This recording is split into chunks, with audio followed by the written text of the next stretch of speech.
Hello. I am so glad that you joined us today. And as you can see, we have a special guest with us at Ditch Witch Diaries. This is Rebecca sitting Hi, next to me. It everyone. could be either way. I don't know which way I could be back or but what we're gonna do today is that I'm gonna give you one herb and then we're gonna give you then Rebecca and then me during the week. So you get one, two, three. And I'm going to start today with Horehound. So let me share my screen here. Let's see. Now that I talked about it, let's see. Can you see that there, Horehound, Rebecca? Yes, Excellent. So that's what you could see when you showed me yours. I was like, oh my gosh, it looks like mine. That's so funny. Sometimes that happens. That happens a lot with ours. your flowers are white, mine are yellow. Oh, yes. Let's see. I'm trying to think of the other ones that I did to do. Oh, the other ones could be either one. They could be, the second ones could be either one, and they have a little bit of both. So there's two types of horehound, though. There is let's see if I can see this here now. If I can move this around. The Marrubium vulgare, which is white, and Bellota nigra, which is the black horehound. And they look really different though. The Bellota nigra is very viney, where the white horehound is the traditional, like we'll see right here. Like this is it's mostly white. This is what traditional horehound looks like, and that's like the botanical drawing. That's what AI thinks it looks like. And I'll tell you, that's not too bad, because this is what mine look like. I've got horehound growing, and it's growing right there. So I've got two of them there, and they are like, there's so many little sprigs at the bottom, and they're so cute. They have these little white flowers, little balls of flowers on them. So other names. So there's so many other names for both of these. So Akriha, Biddy Bugleweed, and we'll talk about more bull's blood.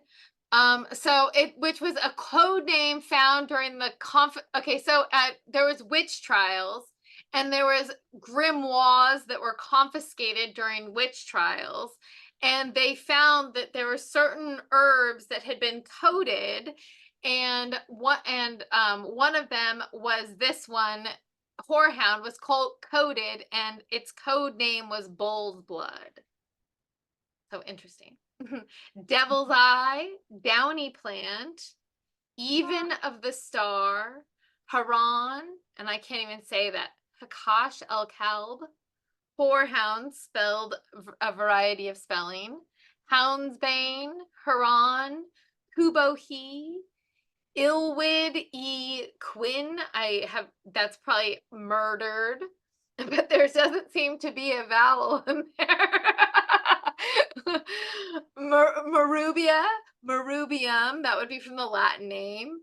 Okajnika, and that Okajnika is that's exactly how you say it. Piri Piri, Shaher, Soldier's Tea, White Archangel, and Widow's Herb. So there are many claims to this Latin name and to the name Horehound, and when we get into the lore and the stories, we're going to find out like all about this like the name, because a lot of people claim this name. So the parts used are the leaves and the flowers and the roots. So the correspondences. The element is air. And the planet is Mercury Mercury, and then Gemini, Mercury in Gemini, because of course that's not a planet, but Mercury, that's a full air spectrum there. If you want to go for air, that's like a full communication air, nothing else, air and Mercury and Gemini. But if you want to put in Scorpio, which, you know what? I'm not hesitant to do. So I took this horehound out of a fairy field full of nettle and horehound, and the nettle did not live. It did not want to be away from its natural habitat, and it's like there's like this hidden part to horehound that I love, that like I think Scorpio might not don't know. I'm not hesitant about adding another element. The tarot card is the Magician. The deities it's associated with is Isis, Hathor, and then Fae, Elves, and Pixie. And we'll see why that's, again, that comes into play, because where I took it from was, it definitely, Fae are huge right now for me. So the chakra is the crown chakra. And we go on to plant information. I always like to include this because I like to know what it's a perennial. So that means it'll come back over and over and over again. And it's in the mint family, which means you're likely not to get rid of it even if you want to. It's going to grow and grow and grow. It's an easy grower. And mint implies that square stem with opposite opposing leaves. So the mint kind of has a minty structure there. It's native to Asia and Europe and North Africa, and it's wild to North America and Europe. So it's very bitter, and it's been used as a beer flavoring, and bees are drawn to Horehound. It is an ingredient in the famous Ricola.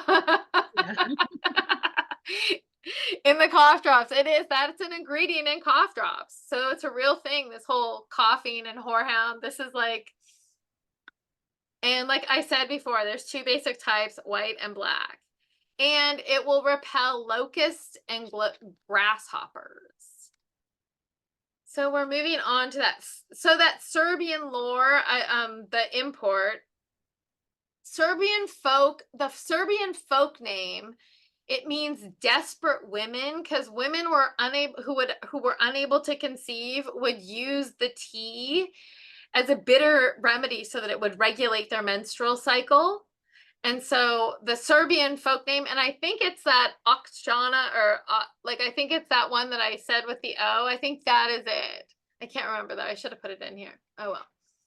Also in Judaic lore and story, and the Latin name Marrubium, here's one of them, comes from the Hebrew word marrob, which means bitter juice.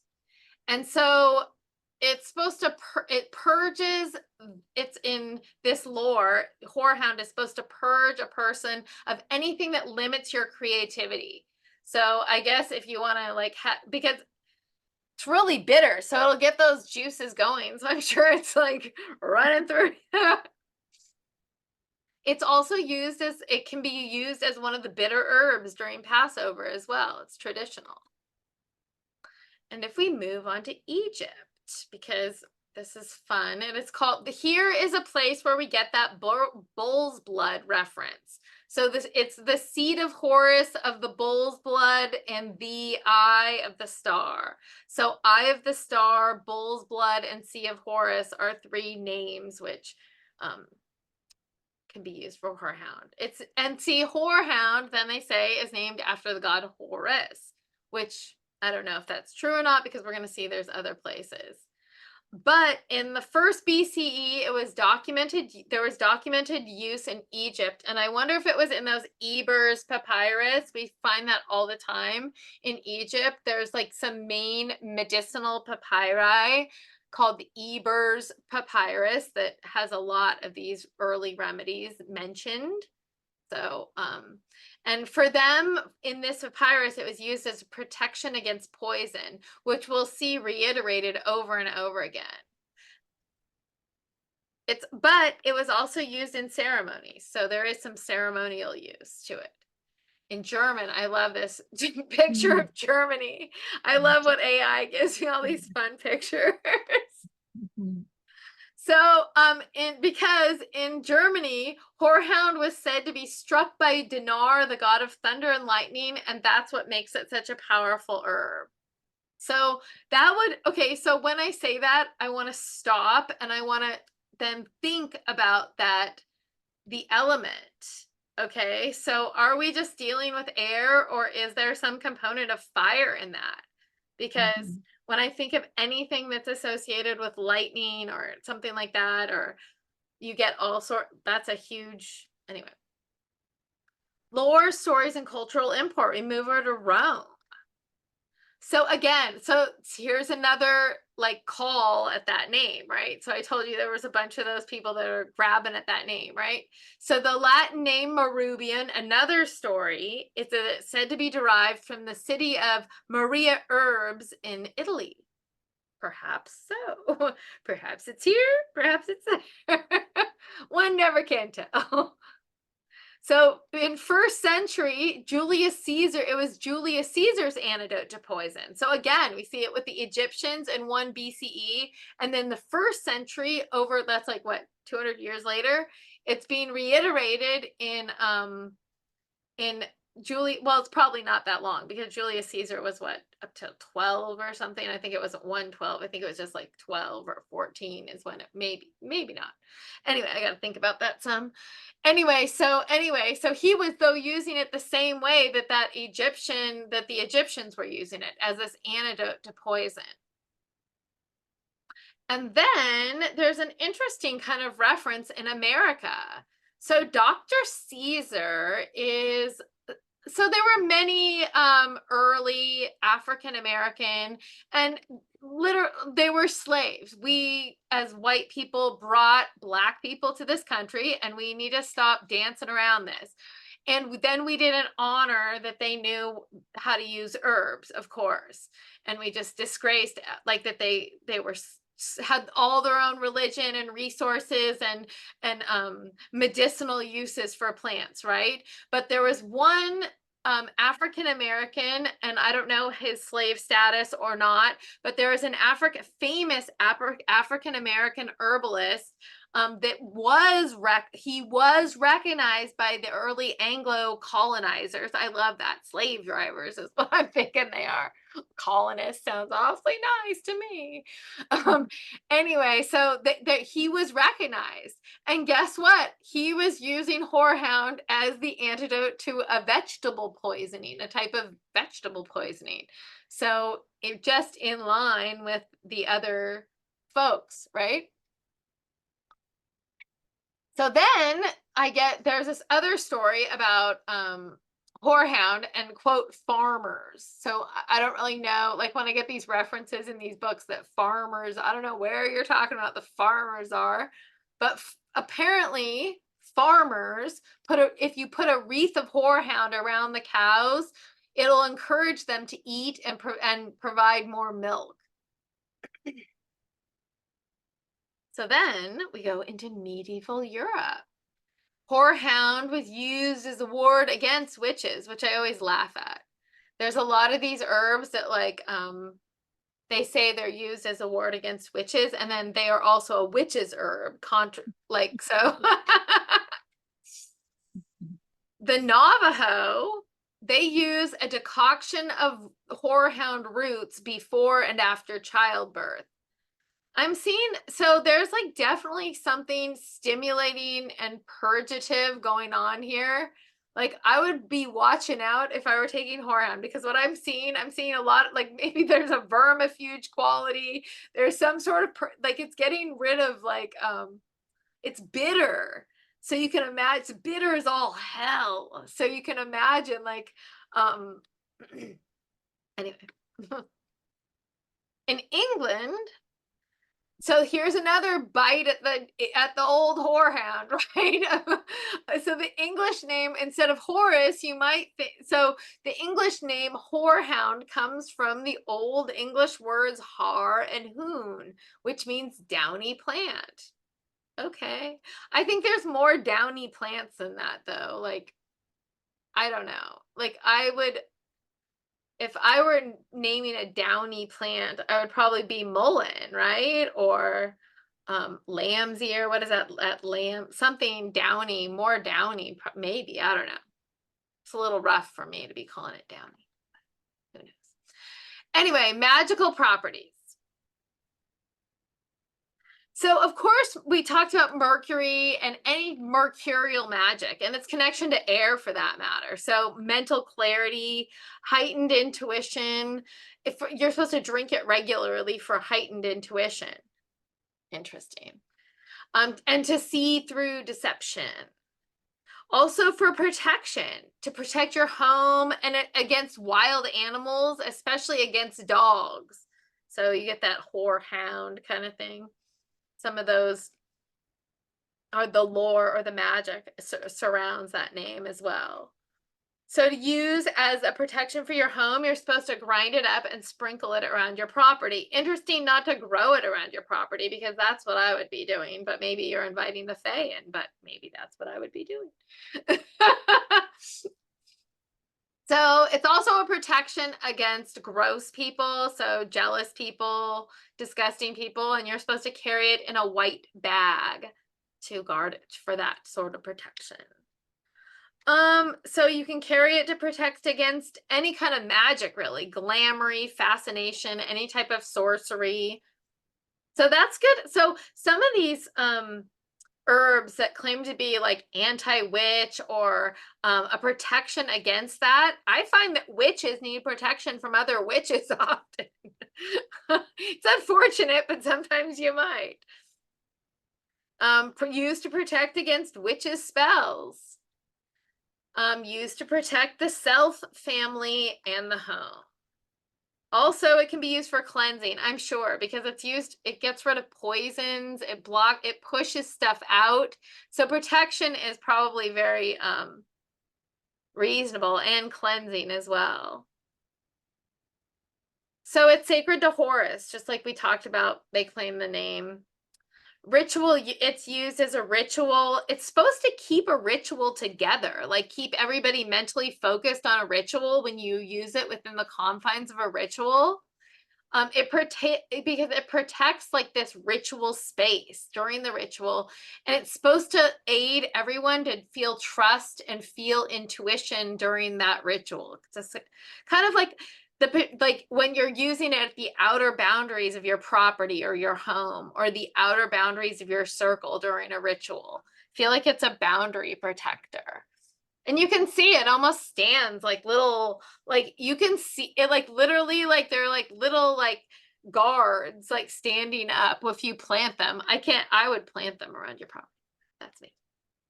So elves, fae, and pixies are said to be obsessed with horehound flowers.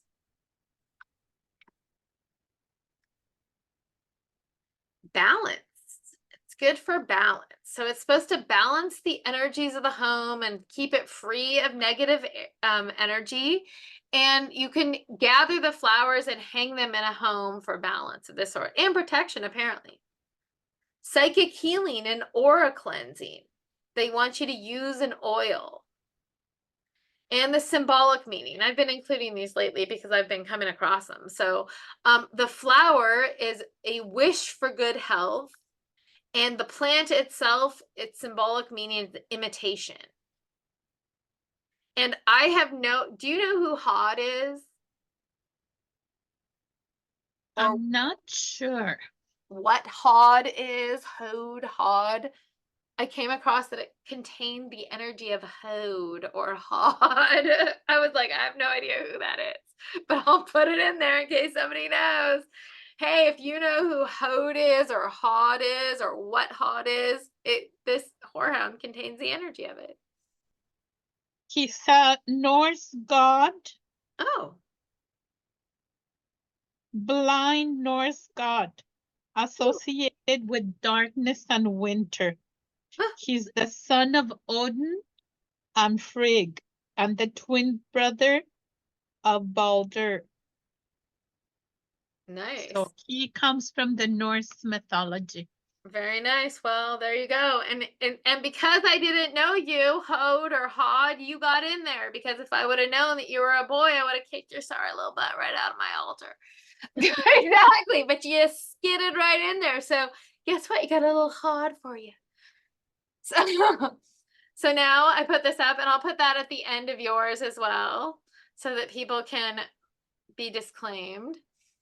Anyway, medicinal properties. So horehound is antibiotic, antimicrobial, antispasmodic, astringent, bitter, and I didn't have a comma there, diaphoretic, a digestive, an expectorant, a pectoral, a stimulant, a tonic, and a vulnerary. So the main use medicinally is for cough. Like it was in that Ricola because it's cough. So because it numbs that reflex. So it's good for smokers' cough. So I've seen that instead of smoking tobacco, I can't imagine that any carcinogen could be good. But if you're bound and determined to smoke something, you can smoke Horehound, Hyssop, Colt's Foot, and Marshmallow. Or alternatively, if you've decided that smoking just isn't for you, you might want to drink that in an infusion for your cough. Bronchitis, whooping cough. And like I said, the whooping cough is a weird thing, folks, because like a while ago when my kids were in junior high, we found out that none of us were vaccinated. None of us adults anymore were vaccinated because the vaccination wears off. So whooping cough isn't a big problem for adults. And so maybe you can take some of these things that will help you with cough and it won't be a big problem. The problem is you give it to the babies and they aren't vaccinated and then they die. And no amount of Horehound's going to save baby whooping cough. So they're gonna say die, they're either gonna live or they're not, you know. It's very difficult for them, they're too little. So anyway, asthma, consumption. Here's another one of my favorites to go off about, is that, which is, of course, everybody knows it's tuberculosis. Consumption is what all the rich people got when they got before we knew that it was caused by bacteria. And then of course now that it's bacterial, only poor people get tuberculosis, but only rich people had consumption, and it was supposed to be genetic even. So it was a great genetic thing you could get, as consumption. Delicate, frail you were. Chronic sore throat. That's a bummer if you have that. So a cold too. So it's because probably it has lots of good things probably for cold. Again, so they're talking about the flu causes perspiration if taken hot. So a lot of people believe that you're supposed to, if you have a fever, you're supposed to burn it out. You're supposed to perspire it out. That's actually what a diaphoretic is. It's an herb that stimulates sweating and perspiration, and almost always diaphoretics are recommended during a fever or a cold where you need to sweat it out. Externally, you can use Horehound externally as well for eczema and psoriasis, to heal wounds, because it's a vulnerary. So those vulneraries are going to knit, right? They're going to knit. Black Horehound also, interestingly, is listed in the top 10 of 104 listed herbs that are said to inhibit MRSA. So I would go look that up. If you battle MRSA, once you have MRSA inside, I think you have it all the time, your whole life. Like you have MRSA inside you. You're just like battling it. So this may be part of what you want. I would definitely be looking at, I'm sure if you have MRSA, you probably have, and you're watching this, you probably have seen this top list of herbs that are recommended. So Black Horehound is on that list. Also using it for your stomach, but really probably not to settle it. Like peppermint or chamomile might settle your stomach. This is one of those get your juices flowing type. It's more of a stimulant to your stomach. So there you go. It stimulates bile from the gallbladder. So it can be not the most pleasant feeling to have your that juice is stimulated. Okay, it causes your whole system to be stimulated. So your whole digestive system. So it aids digestion though. It's if you want it to help you with dyspepsia, take it cold. And we're going to see that, I think even yarrow has a take hot one, but there's like some herbs that do specific things when taken cold or hot. For dyspepsia, you're supposed to take this cold. Again, we saw that poison antidote, but if you've been poisoned, the last thing I recommend is trying horse. So call your poison control center, please. But interesting, all over the place, it was noted for poison, even though it's not like a listed use now, for a long time, like from from like 1 BCE all the way through to like early America, like the 1800s, people were using Horehound a lot for poison antidote. So are we, like somebody should, I would love to look at, I should have looked up the like at seeing if a lot of times they do have, I can find some scholarly literature on some of these things, and some, but I did not, alas, I did not look. But it does beg the question, doesn't it? Like, is there something to that? A vegetable poison, remember Dr. Caesar? And a vermifuge. So I love that. Because this is what's happening. So you're stimulating that bile and you're just like flushing stuff out. You're like pushing stuff out of your body, right? Like anything that stimulates that bile. And so vermifuge, and also you're taking it and you're thinking of all the things you're combining with it, like this antimicrobial property, the what is it called when like that it like sucks the water out with it, so it's like astringent. Like there's so many like parts to this. So a laxative in large doses, I'm sure. To be sure it would be. But also we saw, remember, the Navajo were using it as a women's women's reproductive health. Before and after childbirth, they were taking a decoction of the root. But that could also be in part like anything that does, like, okay, so for example, have you ever heard the story about like taking like castor oil like right before you're going to give birth to like stimulate contractions or something? Like those kind of things. I think it's on that same line. It's like starting like anything that starts the contractions up like down in your stomach and starts like that going down there is going to start it going. So, and you probably want it to be stimulated just before childbirth and just after childbirth. Probably a good time to have those contractions going in all ways. So these are my sources that I used, and let me stop the share here. Okay, we're back. Excellent. So we'll return again, and the next time we're going to return, we're going to be with Rebecca, and she will be sharing Rue with us. Hello. This is a new thing. Hi, I just wanted to circle back around at the end because I got really interested in who Dr. Caesar was, and I just did a quick lookup and I wanted to share it with you because we didn't know much about who Dr. Caesar was, right? So I wanted to tell you that Dr. Caesar was a slave in South Carolina. And in the 1700s, he developed, in South Carolina, in the 1700s, the slave owners were very afraid that their slaves would poison them. It was a common thought. Everybody was afraid that their slaves would poison them. And rightly so, I would be trying to poison my slave owners as well. So good on ya. Anyway, so when Dr. Caesar came around, he developed an antidote to poisoning, and what it was Horehound and plantain.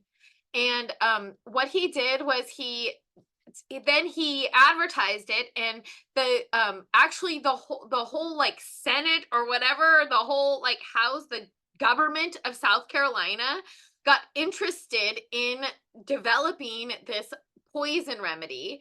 And because he offered this poison remedy, they emancipated him. So they gave him his freedom because of this poison remedy that involved Horehound. So that's pretty cool. I just wanted to share that. That is awesome. And then I just want to share where I got it. And I got all this information from the Charleston County Public Library. And there is they have a document, and it's called Dr. Caesar and His Antidote for Poison in 1750. So if you want to look that up, I suggest you do so and learn yourself about Dr. Caesar, because so great. Anyway, I will see you at the next Ditch Witch Diaries.